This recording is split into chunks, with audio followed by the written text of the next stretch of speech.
Have you guys heard of the author Richard Reeves? He wrote a book called Of Boys and Men, where he's speaking about the crisis of men and boys currently. In some of the videos that he is putting out regarding this book, he's talking about the educational inequality that boys are facing right now. Now, up until 1972, girls and women were restricted, and this is historical. It took Title IX to shift the balances and lift some of the restrictions on what women and girls could do as far as education.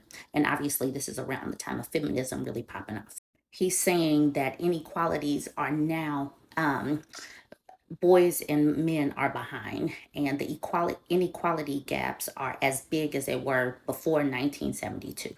Now, the whole 1972 thing, that was legislated. Oppression was legislated. Right now, boys and girls are having big old gaps because boys are just falling behind, and men need to fix that. But let's get to some of the meat of this. He goes on to talk about the prefrontal cortex, and that boys and girls develop their prefrontal cortexes at different rates. Girls go through puberty 1 to 2 years before boys, so our prefrontal cortexes developed quicker. Now, this is the part of the brain that takes care of things like, should you be doing your homework, or should I play video games? Should I pay attention in class, or should I make noise?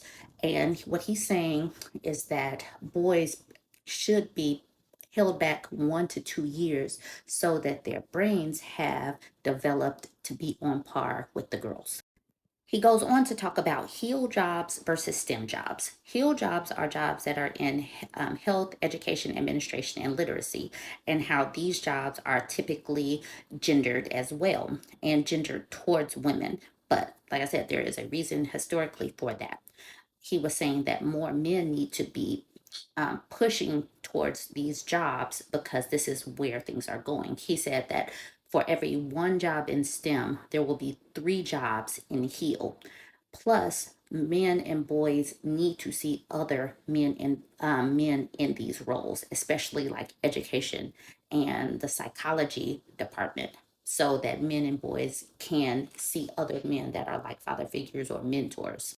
The crisis of men needs to be addressed at the boyhood level.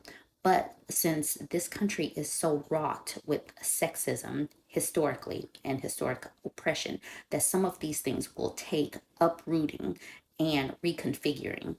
But you guys like, comment, share, and let's dig into this conversation. There's more to come on this one.